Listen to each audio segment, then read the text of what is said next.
What if trauma healing isn't about fixing yourself, but finally feeling safe enough to come back to yourself? In today's episode, we're talking about why trauma lives in the body, how people learn to survive through fawning and hypervigilance, why anger is often buried underneath the trauma, and how healing can sometimes happen through somatic EMDR, mindfulness, energy work, and nervous system regulations. This conversation with trauma informed counselor Anna Smith is deep, honest, grounding, and one of the most human conversations we've had on the podcast. So I hope you enjoy the podcast. And if you want to learn more, go ahead and hit the subscribe button at the end and stay tuned for more awesome episodes with other amazing therapists.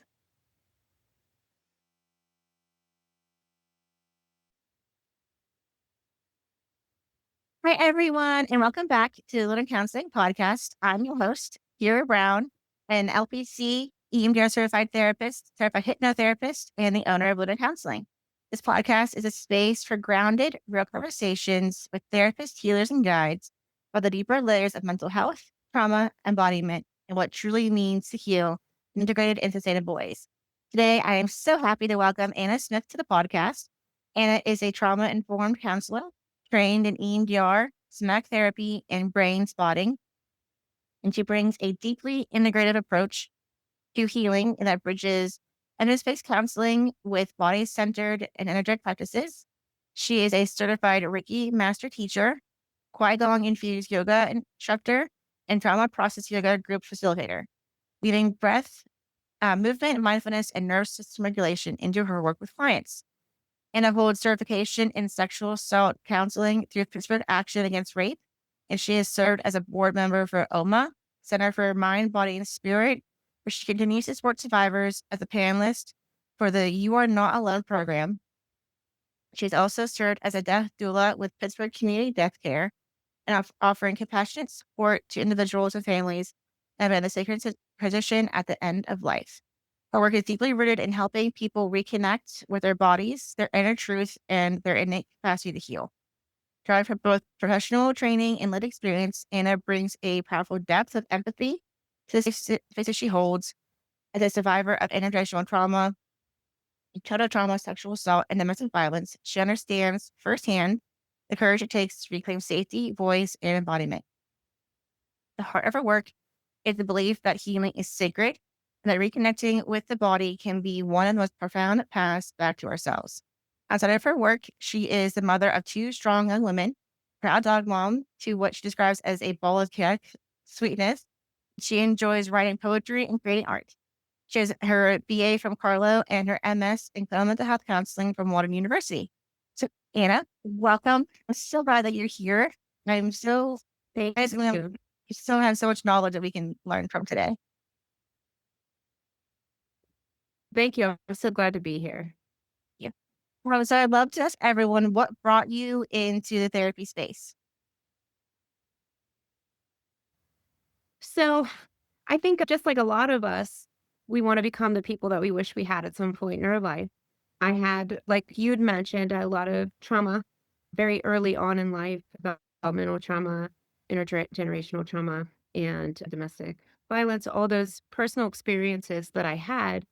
I never at the time thought, oh, I want to help people, because I think people who have PTSD or have experienced traumatic events or heavier, overwhelming experiences in life, you don't know it when you're in it necessarily that it is traumatic. It's just a Tuesday.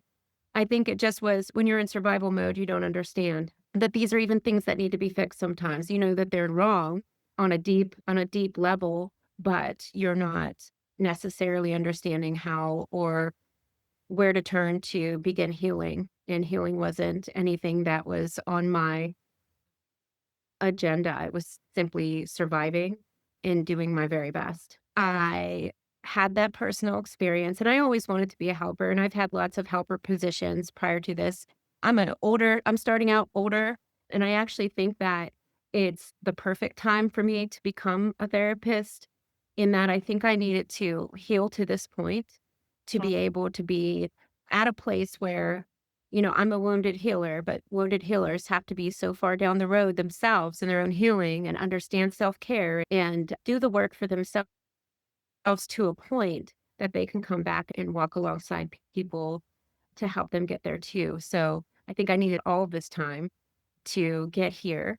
And I started in the on the holistic side, and I've been doing that for several years. Reiki master teacher, having my practice and moving around a bit and teaching Reiki, and energy is energy. It's all beautiful. But I think what it did was it opened this concept that I deserve to heal and unconditional love.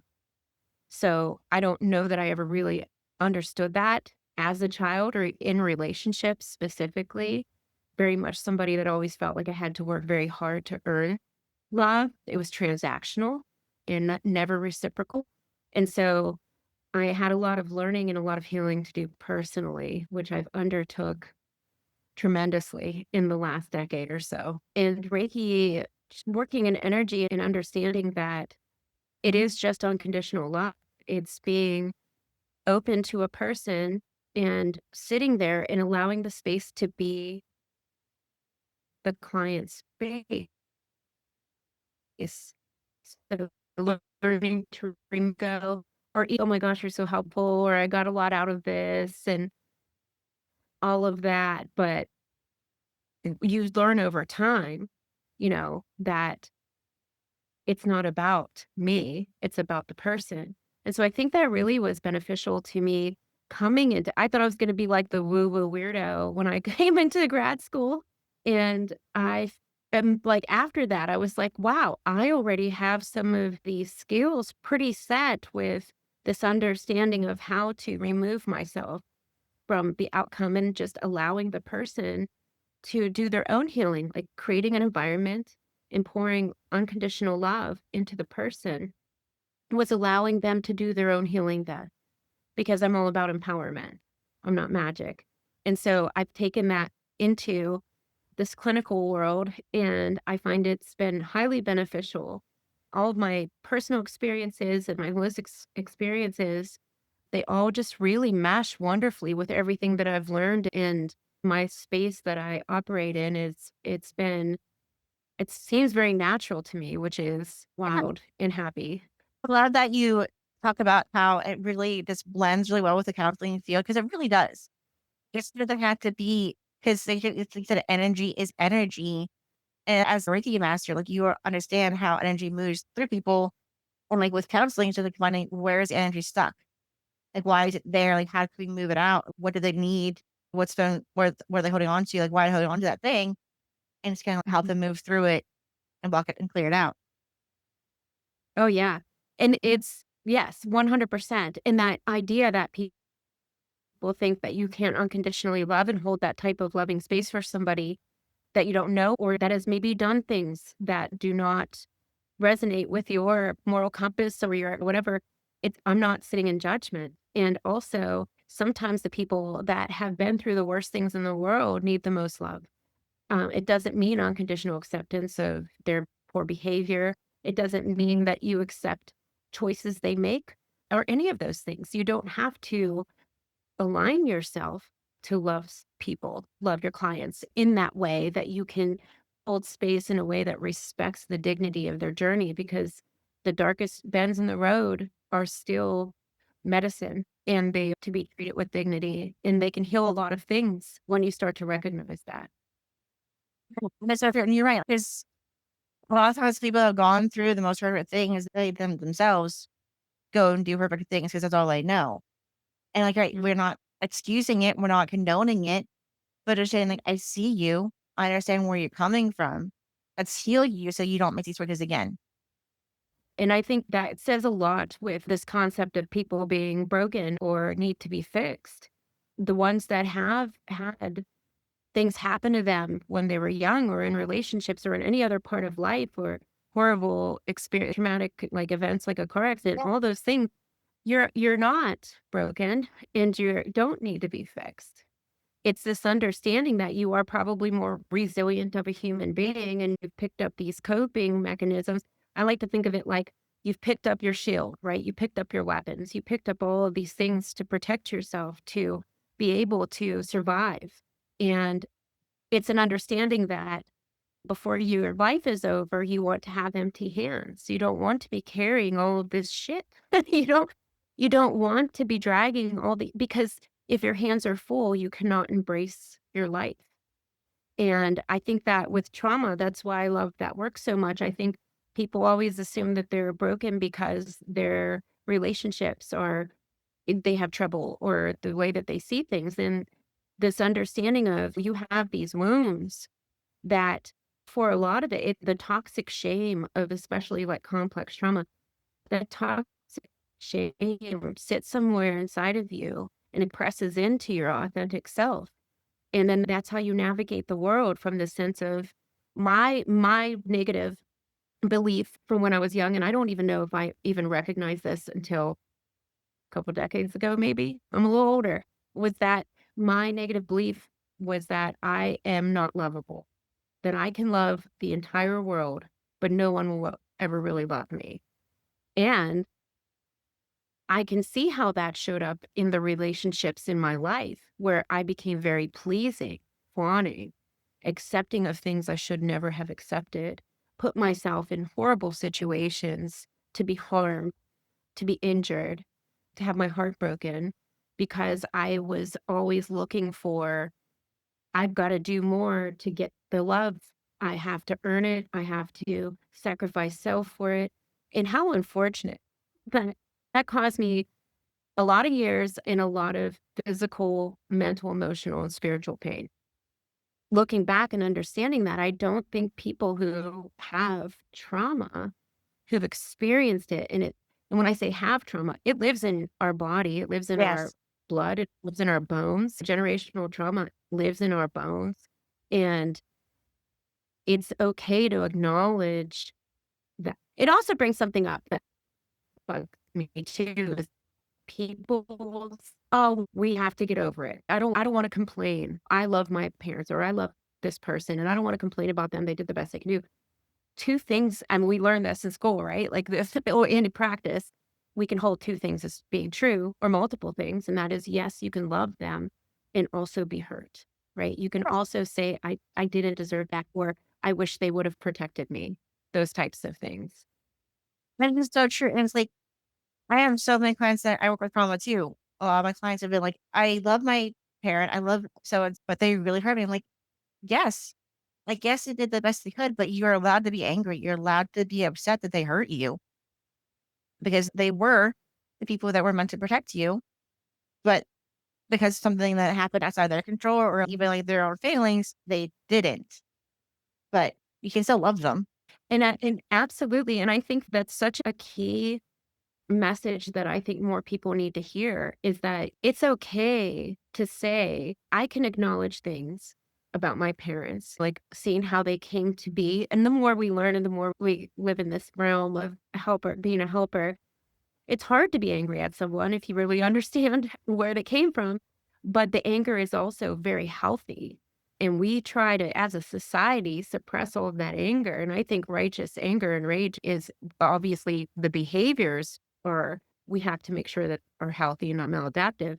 But to feel angry and express it, especially for people like me who are pleasing and fawning, especially in relationships, we learn to push down so much that we end up with these horrible health problems, especially Yes. digestive issues.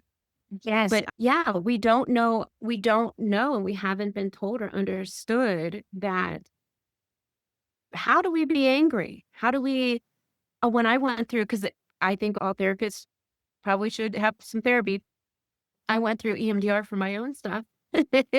And one thing she said was like almost immediately was like, where's the anger? These things happen. Like, where's your anger? And I could not tap into it. Like I just, it was buried so deep.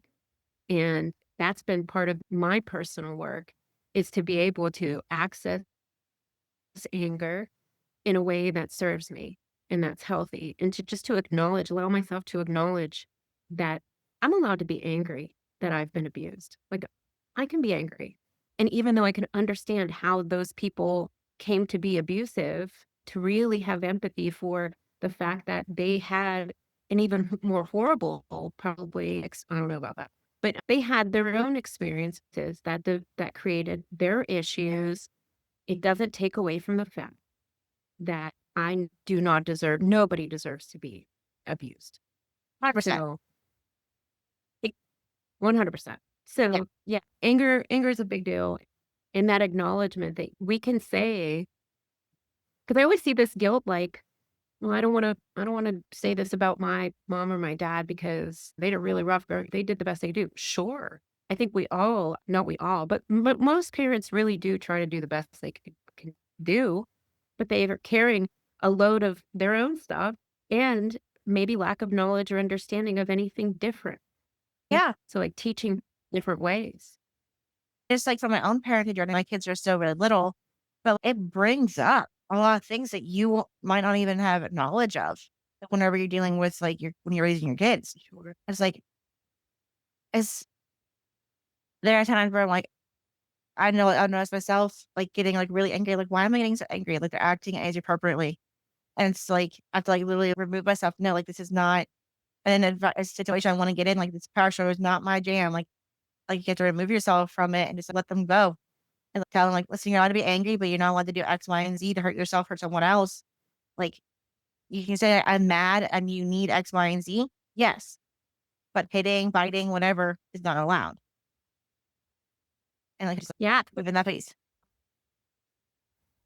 Yeah. I would say, yes, anger. So also that in the expressing all of those different emotions that can come up when you're working with people who have experienced trauma, differentiating in some of these clients can't access that full range for a lot of different reasons, but also I can't be angry because that got me in trouble because whatever happened, consequences. To understand the differentiation between feeling emotion and expressing it and behavior. So I can be angry. I can say I'm angry. I can get out my anger. I can take a boxing class. I can go for a walk. I can just talk to a friend. There's a lot of ways that you can express your anger. So an emotion is always correct. And that's something I believe fully. So like your emotions are always valid and correct. It's how you're feeling. No one can ever dispute that someone should not be feeling or doesn't feel what they feel.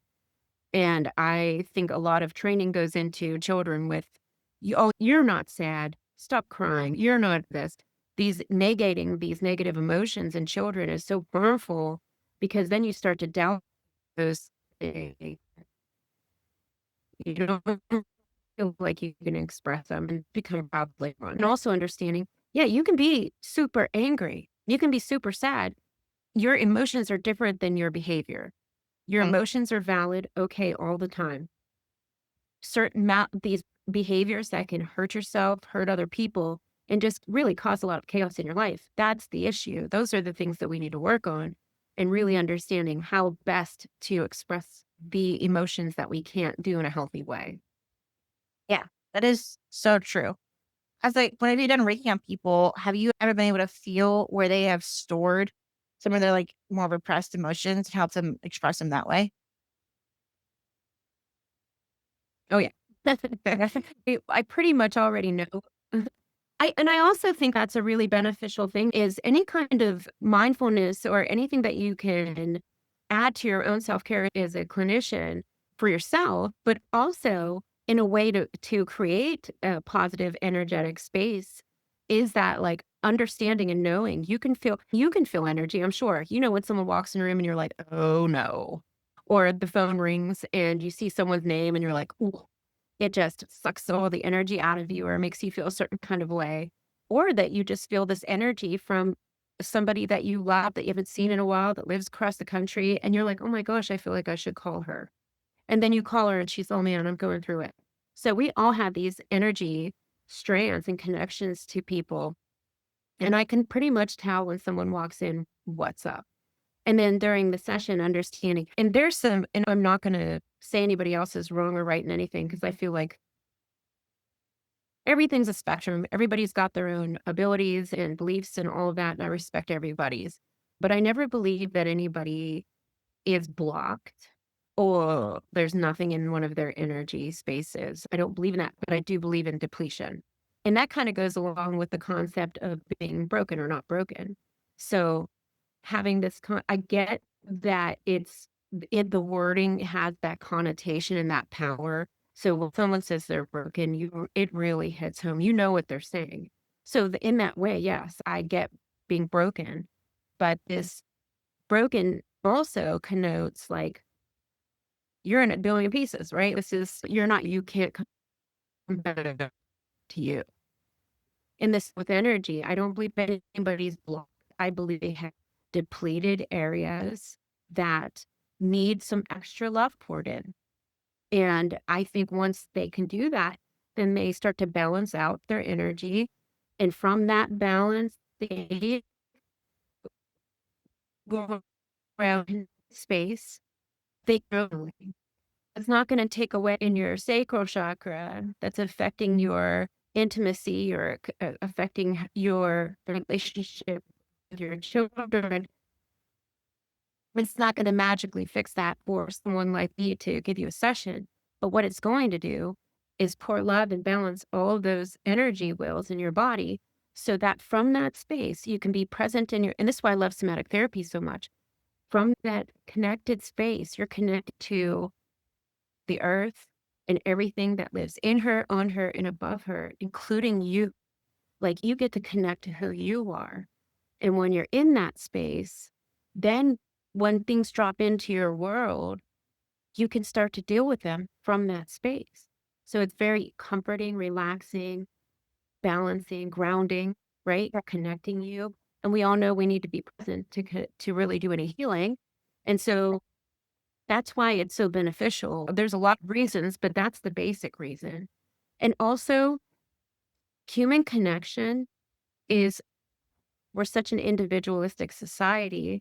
And when I think, especially from COVID and all of that, I don't know if we've shaken off this concept that we don't touch, we don't shake hands, society dictates that we don't do these things, right? Or even just our own fear and all this stuff. But And I don't have to touch anybody. I can hover, and most of my clients have experienced some type of trauma. So everything that I do is all choices and all of that. But I can hover. Energy isn't bound by our bodies, our physical bodies. So I don't need to touch anybody. But I can tell you this, physical touch is healing. Like getting a hug from somebody. Sometimes you just need that. Yeah, there's a lot to be said about how somatics, mindfulness, all of that is being integrated into clinical sessions and into the clinical side altogether. We're understanding, even from EMDR trained, EMDR, super duper somatic and mindful. There's tons of visualization and understanding and your connection to your body. So it all just feels like such a great connection for me. And I'm glad I'm the way that I am, and I'm glad that I have those things that I can offer.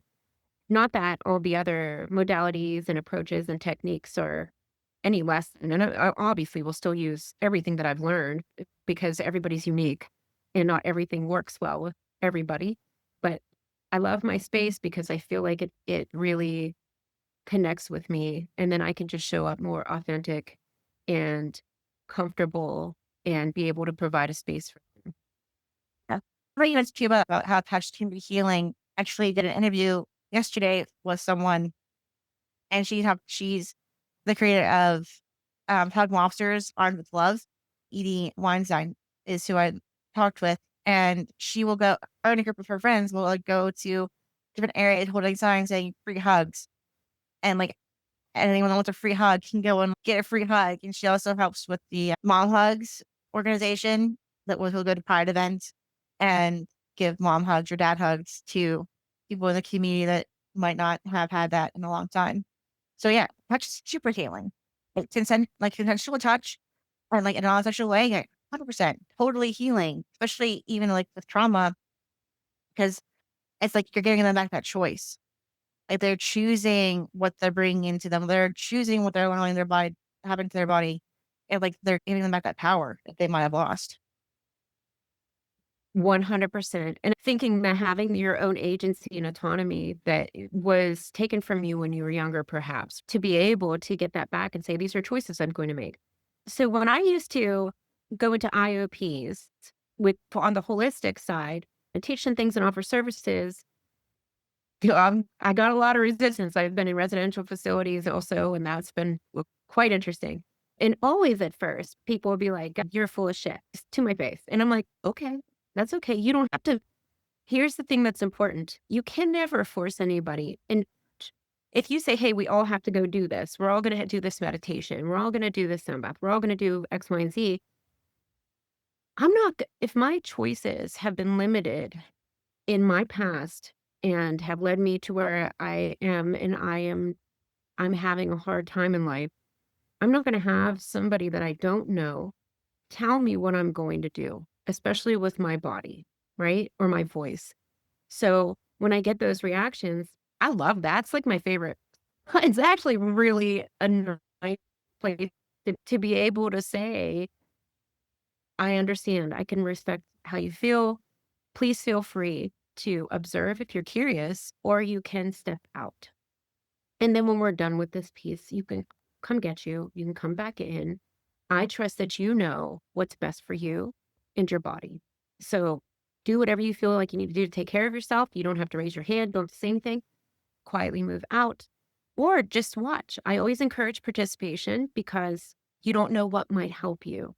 We have this understanding of certain things, pharmaceuticals, we have medical doctors, therapists, and even that was taboo not too long ago.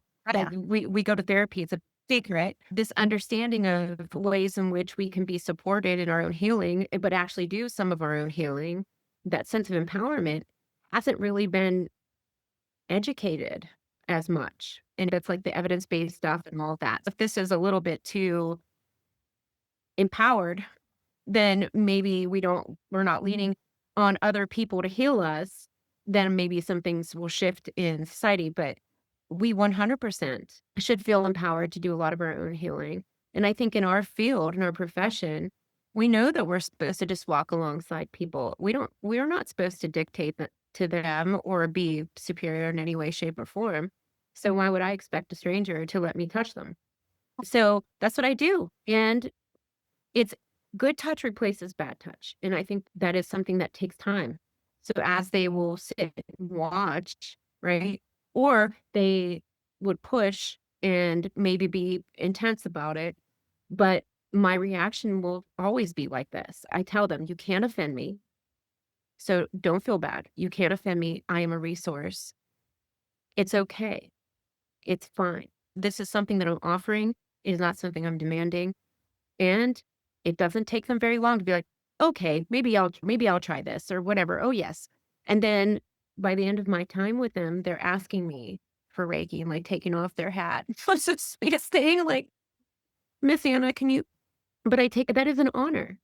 And what it is, again, I'm not anybody special, but I'm patient and I'm understanding that you can't go and expect things from someone who hasn't built the capacity, right? So Right. that's like somatic therapy. It isn't about, oh, we're supposed to stay in this window of tolerance. That's unrealistic expectation. And I don't know that's a healthy concept, is this window of tolerance. Yes, there is a window of tolerance, but the healing is in the capacity. We have to build capacity because we're going to go up. We're going to be hyper aroused. We're going to be hypo aroused. And we're going to come right back in here somewhere. Yeah. We don't want to be here. We don't want to get stuck, but the healing is in the capacity to move through, right? To come Yeah. back to some degree, right? Up and down. It's not about staying in one spot. So I think that's what excites me about the work that I do, is that these are concepts that I would like to think I'm a pretty intelligent person. And I've been around for quite some time. And from the outside in, I don't even think most people, when they're looking for a therapist, they don't even know what to look for. They don't know what these things are. And that's what we're here to help them learn. But I think there's so much education that needs to be done around different approaches, different theoretical frameworks, all of these things. I know we try to explain them best we can, but I think your average person is going to read these things and be like, I don't know. Do they take my insurance? I don't know. And then they have an experience with the therapist. They're like, oh, I didn't like that. That was terrible. I hate therapy. But they didn't know where to fit. So I Yeah. think this podcast is a beautiful way so that people can understand. I love that people can meet me and talk to me and hear my perspectives on things, because then you get to understand my energy and you understand my heart, and also what my ability, like what's my specialty? What can I do for you? I think everybody has a right to this knowledge. I don't think that it's common knowledge and Like, understanding. that's partly why that's definitely why I started this podcast, is because so many people, like, go into therapy and, like, they feel like they have to be constrained by insurance or some other reasons, and, like, they don't always find someone that is the right person for them. Yes, obviously, I understand people need years of insurance sometimes, but also there are other options, and also just getting to know what type of therapists are out there, like, across the country, across Right. the world. There are other options that people can pull in, and actually on that vein, you talk a little bit about, like, your work with Pittsburgh against rape and what it's like to be a death doula, because those are some things that people might not understand or have experience with.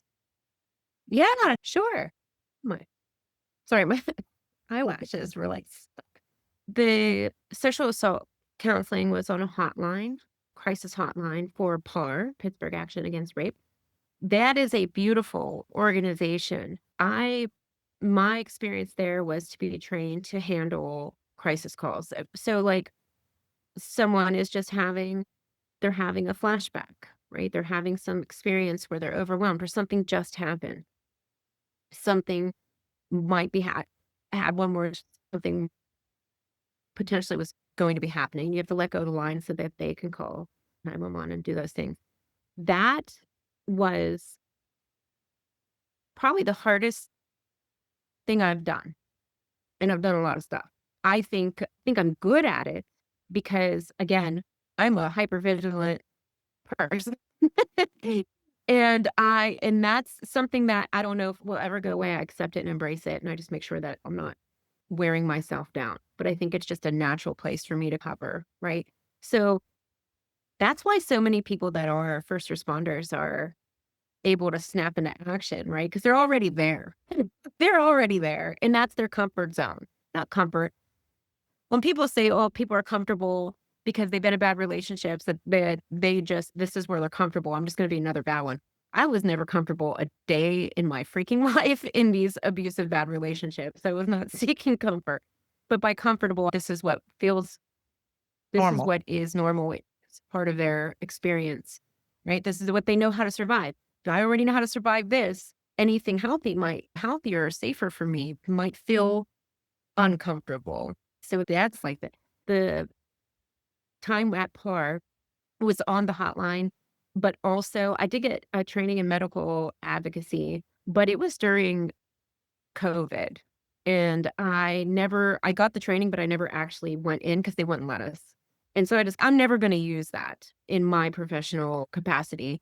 So it is what it is, but it's all great understanding. It's all wonderful knowledge of nobody thinks about all the things that happen when you've been sexually assaulted and like the steps that happen afterwards. It is heartbreaking and overwhelming to consider getting in the hospital and the rape kit and all that kind of stuff. What an awful experience for somebody to have to. Obviously, the whole thing is awful, but there's a lot there. So that time was very rough because I think that was my earlier healing days for myself. And I did handle the calls when they came in, handled them like a champ. Stayed calm, knew what to do, knew how to report things. That I did all those things. But I was leaving the experience after we have to do shifts. I would leave that experience and feel not great, very taxed. But I still didn't even understand that it was probably triggering a lot of my own stuff. But I'm speaking from somebody who moves through the world looking to help, right? And looking to be a caregiver and a supporter of people and all those things. But I was not taking care of me. I was not doing the work I wasn't there yet with the wounded healer. Like I was not that far down the road, and I really thought I was. So I didn't stop doing that because I couldn't handle the calls, because I think I always will. Anytime there's an emergency situation, I am very calm and can handle it well. So I know that I can do that, and that feels nice. But I don't think there was a way that I could have continued doing that and seeking my own help. So I did EMDR intensives. I really started getting into my own shit. But that was definitely a motivator. And it makes me think about people who, veterans, combat veterans, first responders, very common. This exposure to all of this stuff is that vicarious trauma, but also things happen directly to them, right? And it's this feeling of you're always on, you don't know how to turn that off. And so chaos then bleeds into your relationships, right? In your personal life and all these things, because there's a discomfort there. It's almost like a self-sabotage experience. And I'm not going to speak for those groups because I'm not any of those, but my experience with people in that field, it's heartbreaking. And I have more compassion now, nurses, more compassion now, and this deep empathy for anybody that has to experience regular trauma, right? Like regular Yeah. everyday stuff. on the-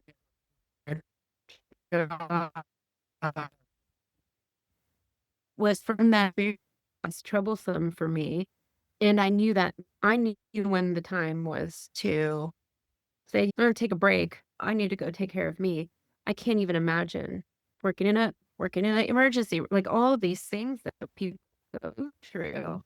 And even in our field, like therapists have to have this like heavy, especially working in trauma, like this heavy load that they are witnessing and participating in, holding space for, that it's exhausting. Yes, it can be. Yeah, And then definitely. doula. Yeah. So that's also very interesting. I'm still a death doula. Death doulas, they take on a lot of different forms. So we can also call them end of life doulas and those types of things. I'm just more of I'm existential. We live, we die. It's about the story. What story are we going to? We're going to create meaning out of our past, and then we're going to go forward. And it's time to walk on, then it's time to walk on. And we have to be prepared. And there's a beautiful, good way to walk on. And we want to get there. We want to start preparing for that. Was always my motivation in that area, in that field, was this fear that we don't talk about. We don't, if you ask somebody about, oh, what do you want to do? What do you want to have happen when you pass away? Let's not talk about it because then we might die. None of us are getting out of here alive. Then we're going to die. But the discomfort is, or like we hardware ourselves. And I wouldn't say all society, because different cultures hold different beliefs. They hold different ceremonies. They have all these different things. And it's beautiful to think about the way that other people handle death and dying. But I would say at large, we go to a funeral home, right? It's either open casket or ashes or whatever. And then the family goes and puts them in the ground or spreads ashes or whatever. But there are so many different ways to do all of those things. And there's green burial, and there's all these options that we have that we don't even know are options. One of the areas that I love to focus on now, all I do is energy work with the dying, because my schedule, there's no way that I can sit vigil. I felt really guilty within the community of death workers. You could have someone else come in, say someone's, oh, it's time, the family calls, and you can't get there. Well, and I know that's okay. And someone else will come, another death worker can go and help them. I couldn't not show up at that moment. It didn't feel nice to me to work with a family and then not be there at the final moment. But I always love to do stuff about planning, like vigil planning. Who do you want there at the end? Do you want your family or the doula to read you the Bible? Do you want or music? Do you want candles? Do you want scents? Some people bake their favorite thing in the oven so they can smell it, right? Do you want someone to hold your hand? all these things, and then have the vigil. Who's going to be there? And if someone's overly emotional, they step out, right? Come back in, or someone else takes their place. So it's more of the planning stuff. I love that because I feel like when you're on the precipice there and the family falls apart, understandably, Yeah. and these major big decisions are left to the people that love them most. And it's so overwhelming because also family dynamics, someone will say they wanted this to happen. No, this was supposed to happen. But to be able to prepare for a good dad, first of all, everybody deserves it. And second of all, being able to assist the family in that time is, I think, very noble work. And that way, when it's time, it's getting close to time, they can focus on spending time and doing the things that are valuable to them with their loved one rather than trying to figure out what the hell to do. It's already got it. In legacy work, Yeah. do we want to put all of your rest in a book? Do we want to? But so that's and the beautiful part is there's death doulas for everything. Some will help you with the legal part. Some will help go through your belongings and help you decide who gets what and box things up and take care of things. And the ones that sit vigil and then all kinds of different combinations of that. At this point, me being a death doula means that I can hold space for the dying and their families. So I used to, and I still do, not as much anymore, but I don't know if it's, who knows? I go to the family home and I will give, it's all about energy work. So I will give Reiki to the dying. I will for their family, their caregivers, whomever's there. Could do a little ceremony for them so they all feel like this beautiful connection rather than this horrible darkness. It should be a beautiful experience. And of course, it's going to be heartbreaking and sad, right? But can we ease some of that?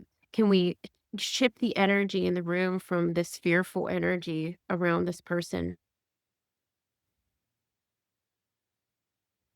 to this loving outbring, right? This balancing energy.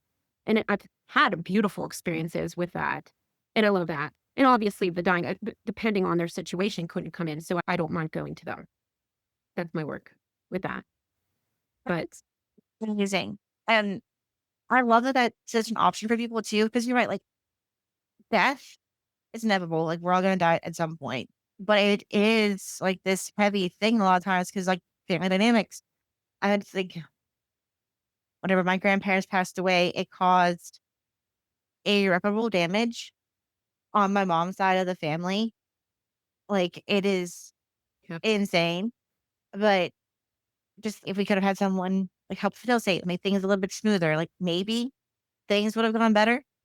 Like just, but I just love that that's an option for people and like seriously like exploring it. Like people have time, like for whatever age range, just to have that help too. I can imagine too, like maybe hospice nurses, like some of them might be death doulas, Oh, some of yeah. them might not be, but like even like having a death doula come and help them because like they deal with a lot like on the daily. And it's, I've got a number of clients who are hospice workers that are, it's a lot. It is a lot. I've had experiences where the dying person will be like, what happens? And I'm like, what, when you die? Yeah. And very angry. Understand, again, all emotions to me are fine. Very angry and was religious, no, angry at God, understandably, very young. I'm like, what do you think? And he was like, no. And I'm like, then that's what it is. And he was like, okay, what do you think? And so I told him what I thought. And he was like, I like yours better. And then he let me help him. He was eating a little snack. We were talking about things. And I said, is there anything, what do you think? What would you like to work with me about? Because he was going to lose his ability to speak. And it was going to probably happen very shortly. Before you lose your voice, do you want to express to me the things that you would like to see done before you go? And he went from like angry at his ex to she really did the best she could do. And she really did try to love me and all this stuff. And so planned on writing a letter, say whatever you want to say, and then I'll write it for you. That was like a little thing, but a big, profound experience in that we don't we often will hang on to these old hurts, right? These old hurts. And if we don't have the time or when no one's just there to calmly say, okay, tell me what you're sitting with that doesn't make you feel good. And then to be able to do that and then say, what can we do about it? And then to unburden someone from those things because we don't want to carry those things, right? Yeah. All that we leave is our legacy and our energy. What do we want to leave? So I always think about it this way, like we are the ancestors for future generations. We hear so much about our ancestor work and all of these things that come down through our blood. What kind of ancestor do you want to be? What do you want to leave as your legacy? And then that opens it, that you become you become more than this singular self where the focus is on what's going on with you, again, understandably, to what, how do I want to express the love and the time that I have left? What do I want to put in place so that I live on in some way or that I've made peace in some beautiful way that then can live on through generations? And some people don't want to do that, and that's okay too. Yeah, I think that all that work has definitely impacted my perspective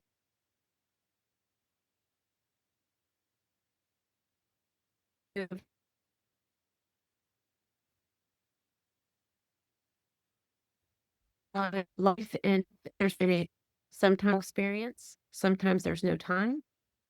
And the people that are left are the ones that have to process through it and make sense of it in some way, make some peace of it. And I think again, I think it's just such an honor to be able to just be somebody that can be there to open up those ideas, options, and really just be a supportive person through that process, Oh, that's amazing. And which has I also love that. helped me in the clinical side too. Yeah. This has been amazing. And I love that you have all these experiences and you pull them in with your work with clients. Before we wrap up, what tip or trick would you want to leave everyone with?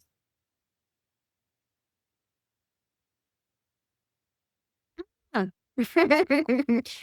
So I feel woefully prepared. What tip or trick, like for therapists or for people in general? Or Yes. I think the most important thing, I don't know, so this my little spiel is that I always encourage people to know that they are deserving of healing, to know that they are loved, and nobody is more important than everybody feels uncomfortable with self-love and self-care and all these self things, but nobody is more important than you. Nobody. You're not more important than anybody else either, but nobody's more important than you. So why should you treat yourself as less than? So I think that's all I got. I don't know any tips or tricks, but that's probably, kind of what I lead with. yeah. I think it's the biggest trick, biggest tip for people to know, like, you are worthy of love regardless of who you are, and no one is more than you, and like no one, you're not less than anyone else. So I think that's huge. What is like the best place for people to get in touch with you, learn more about you, or to start to work with you? So my website is Sanctuary Holistic, just updated everything on there and got it all aligned, and I think it's pretty okay. Literally just updated it last weekend, so feeling pretty confident, but I hope you get from the website just an understanding of my energy and who I am. And if it doesn't align with yours, then certainly find somebody that does it. And I think that's also another thing. They're like, wow, you're really nice, but I feel really bad, but I don't feel. Listen, we got this one time right now before our time is over to pick and choose what is healing for us. And you have every right to do so. If it's yoga and it's qigong or it's this therapist or that therapist or this approach or that approach, you get to choose and it's okay. But oh, back to your thing. Sanctuaryholistichealing.com. And yeah, that's me. And I'm in Greensburg and all of my contact stuff's on there. You can just inquire if you have any questions. the counseling services are up and the holistic stuff is there too. Amazing. Thank you so much. It's been so much fun.